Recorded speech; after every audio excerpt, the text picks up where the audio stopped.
Me olvidé, pero desde luego felicitar a la doctora Bargalló por el coraje de habernos juntado aquí. Yo creo que la organización sé que ha sido dura, difícil y compleja y de verdad muchas felicidades. Bueno, vamos a seguir y ahora vamos a tratar otro tipo de paciente, que es ese paciente que tiene una pirosis retroesternal refractaria. Fijaos, este es un estudio que se hizo en Valencia. En este estudio es un estudio poblacional, es decir, que lo que se enviaron fueron encuestas a la población, ¿no? Y se vio que la prevalencia en el área de Valencia, es decir, en España, de la pirosis, fijaos que estamos hablando de más del 20% de la población a la que se le enviaba una carta a casa. Incluso un 10% referían regurgitación.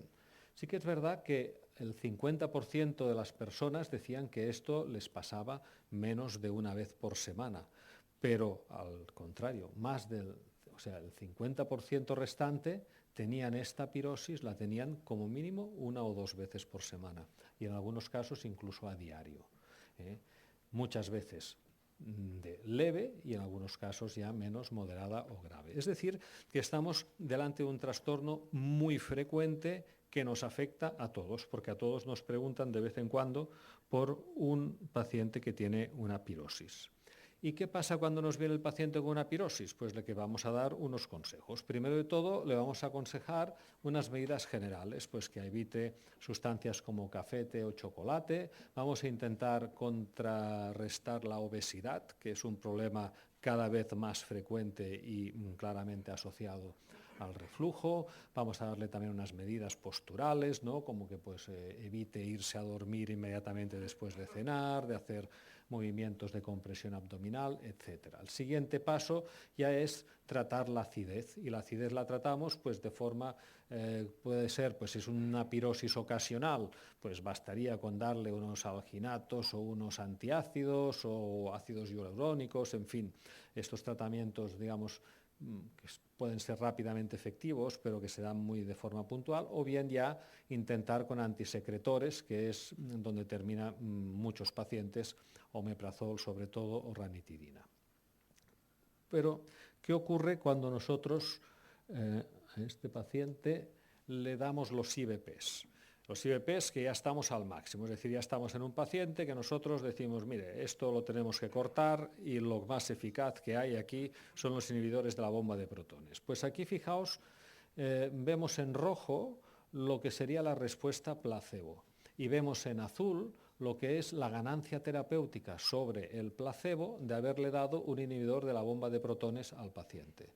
Fijaos, en caso de una esofagitis, los inhibidores de la bomba de protones son magníficos. Es decir, una esofagitis cura prácticamente el 100% de los casos, es decir, que aquí no hay discusión. Pero si nosotros nos encontramos un paciente que lo que tiene es un NERT, es decir, es una enfermedad por reflujo no erosiva, pacientes que tienen el diagnóstico, sabemos que tienen reflujo, pero no erosivo, aquí ya estamos hablando de un 60, más o menos 2/3 partes de los pacientes van a responder. Es decir, que el paciente que viene con pirosis, lo que es la pirosis, el omeprazol es claramente superior al placebo, con lo cual está muy bien indicado dárselo de forma empírica, pero nos vamos a encontrar con que hay un 30 más o menos por ciento de pacientes que no van a responder. ¿Y qué pasa? ¿Qué hacemos con estos pacientes? Lo primero de todo, tenemos que mirar que se estén tomando correctamente el inhibidor de la bomba de protones. Porque claro, hay gente que dice, yo como tengo reflujo por la noche, me tomo un inhibidor de bomba de protones antes de ir a dormir. Y se sabe que si el inhibidor de bomba de protones se toma sin la ingesta de ninguna comida, su efectividad, es decir, el tiempo en que el pH gástrico va a estar por debajo de 4, es mucho menor que cuando lo estamos tomando con una comida. Es decir, lo más aconsejable es tomar el inhibidor de la bomba de protones por la mañana antes de desayunar. ¿Por qué? Pues porque la comida va a activar las bombas de protones, que es lo que interesa destruir por parte del omeprazol. Otra cosa que podemos hacer es mirar de mejorar la dosis o cambiar de fármaco. En este estudio lo que se hizo fue pacientes que estaban con lansoprazol 30 miligramos una vez al día, unos se cambiaron a lansoprazol 2 veces al día, doble dosis, o se cambió de fármaco, el esomeprazol en la dosis estándar, que es de 40. Y vemos cómo se produjo una mejoría en un porcentaje importante de pacientes haciendo esta medida tan sencilla. ¿Qué ocurre si, a pesar de que nosotros hemos intentado optimizar el tratamiento con omeprazol o cambiar de tipo de fármaco, persiste la pirosis?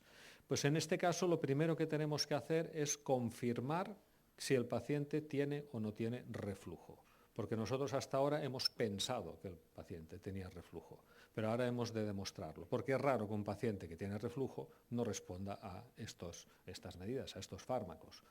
Para hacerlo, lo primero de todo será la gastroscopia. La gastroscopia nos permitirá descartar una enfermedad erosiva y, si la gastroscopia no fuese diagnóstica, pues confirmar con una pH-metría de 24 horas. ¿Qué ocurre si a nosotros, a un paciente que viene por pirosis, inmediatamente le hiciésemos una gastroscopia? Esto no se hace, se le da omeprazol, pero si se le hiciese inmediatamente una gastroscopia, ¿qué pasaría? Pues este es un estudio bastante bueno, fijaos que son muchos pacientes que llegaban a atención primaria, inmediatamente se les hizo una gastroscopia. Y fijaos que la mitad de los pacientes prácticamente pues tuvieron un diagnóstico bien de esofagitis por reflujo o Barrett. Después había un porcentaje de pacientes, un 20%, 25%, que tenían una hernia de hiato. La hernia de hiato per se no es diagnóstica de reflujo, está asociada al reflujo, pero no necesariamente lo es.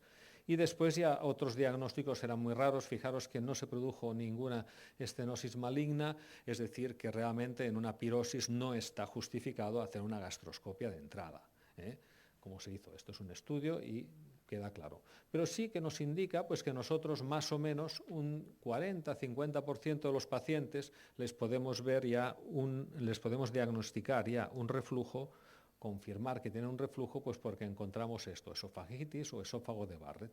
En este caso, cuando la gastroscopia nos encuentra estos hallazgos, esofagitis C o D, no esofagitis A, que esa no es diagnóstica, pero esofagitis C o D o un Barrett, tenemos el diagnóstico de reflujo confirmado. No hace falta hacer ningún otro estudio, no hace falta hacer una pH-metría a este paciente porque ya tenemos el diagnóstico confirmado.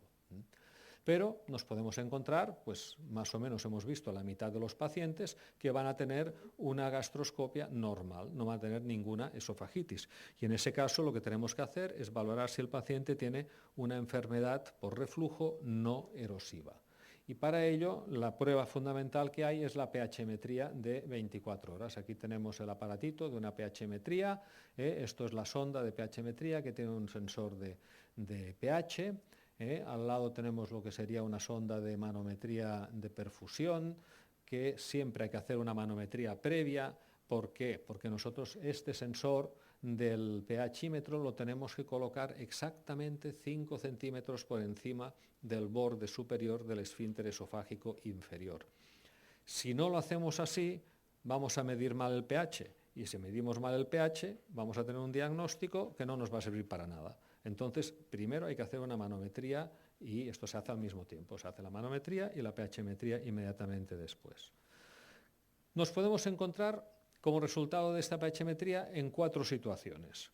Las 2 primeras, que sería que el paciente tiene un reflujo patológico, tiene exceso de reflujo. Es decir, tenemos el diagnóstico de enfermedad por reflujo no erosiva. En un caso, el reflujo se asocia bien a los síntomas. Estos pacientes son más fáciles de tratar, porque incluso muchas veces pues, tú les puedes dar un tratamiento a demanda. Si tienen los síntomas algunas veces a la semana, pues como ellos notan el reflujo, pues es más fácil de tratar. Pero nos podemos encontrar con estos pacientes que tienen un reflujo patológico, pero que no se enteran. Muchas veces es pacientes pues, con un reflujo nocturno, que van quemándose durante la noche, pero ellos no lo perciben.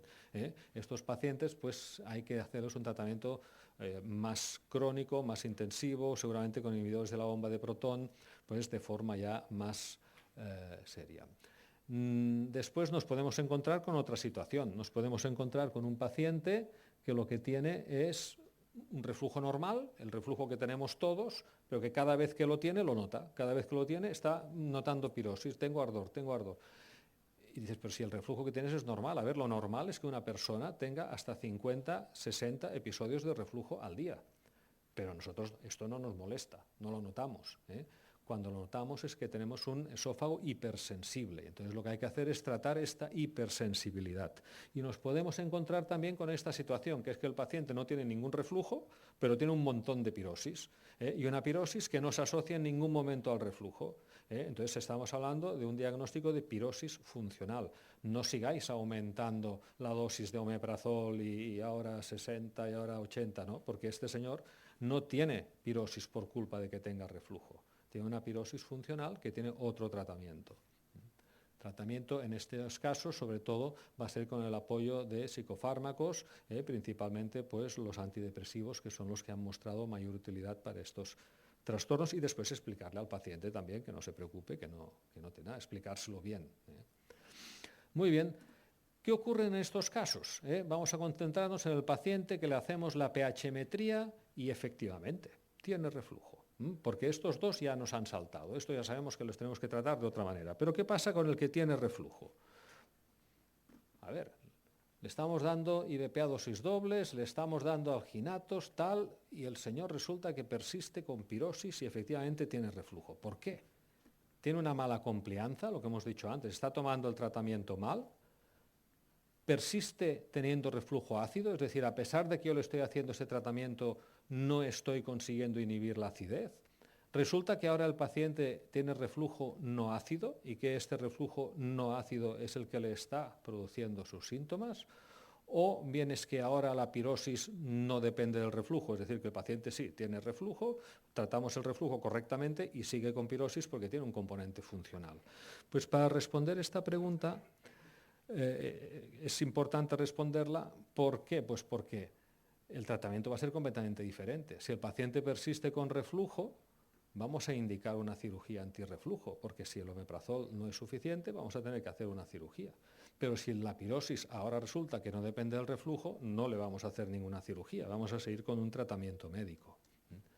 Pues bien, para resolver este enigma tenemos este aparatito, que es la pH impedanciometría de 24 horas, que se ha de hacer durante tratamiento antisecretor en este caso, porque nosotros ya sabemos que el paciente tiene reflujo, lo que pasa es que no nos responde al tratamiento, y queremos saber por qué no responde al tratamiento.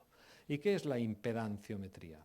Mirad, esto es esta sonda, no sé si se ve bien, estos son unos sensores, son unos electrodos que generan una electricidad, y en medio aquí tenemos un sensor de pH, es decir, que hacemos una pH-metría normal, pero además tenemos unos sensores que nos generan electricidad y vamos a medir la resistencia eléctrica.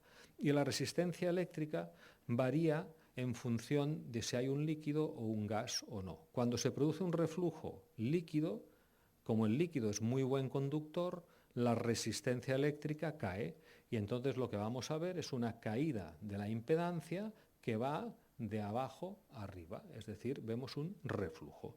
Aquí tenemos un ejemplo de una pH impedanciometría real. Fijaos, este paciente que aquí en este punto hace una caída de la impedancia de abajo a arriba y simultáneamente hay una caída del pH, es decir, aquí tenemos un reflujo ácido. Sin embargo, aquí lo que vemos, fijaos, es una subida primero y una caída después de la impedancia, que va también de abajo arriba.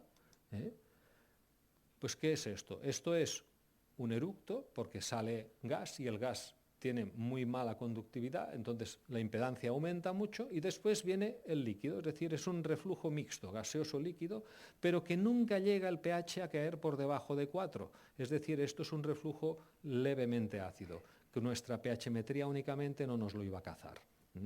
Pues bien, aparte de esto, nosotros le pediremos al paciente, que es muy importante, que cada vez que tenga pirosis, mientras está haciendo la prueba, nos apriete este botoncito que tenemos aquí. Cada vez que usted tenga pirosis, apriete el botón. Y acuérdese, esto es muy importante. ¿Por qué? Porque entonces podremos correlacionar el reflujo, el tipo de reflujo, con los síntomas. Y nos podemos encontrar, este es un estudio ya clásico, pero muy bueno, 500 pacientes aproximadamente, que tenían un reflujo, tratamiento con omeprazol. ¿Y qué pasa cuando se les hace la pH impedanciometría? Pues fijaos, un 11% de pacientes tenían todavía reflujo ácido. Es decir, el tratamiento con omeprazol no era eficaz. Un 37% de pacientes tenían reflujo, pero no era ácido, que se asociaba a los síntomas, es decir, los síntomas estaban asociados a un reflujo no ácido y un 50% de pacientes no tenían ningún reflujo. Les estábamos tratando perfectamente bien el reflujo con nuestro omeprazol. ¿Qué pasa? Que aquí el tratamiento, si nosotros persistimos con reflujo, indicaremos cirugía. Si el reflujo está correctamente tratado, sí, lo podemos operar porque tiene reflujo, pero no vamos a resolver el problema. El paciente va a seguir con síntomas porque tiene además un componente funcional. Muchas veces estos componentes funcionales pueden depender de un reflujo intenso durante años que ha producido una sensitización del esófago, es un mecanismo de que queda más sensible, es como el que ha tenido una quemadura que le queda la piel más sensible y después, aunque no esté quemándose, pues esta hipersensibilidad puede hacer que tenga síntomas persistentes.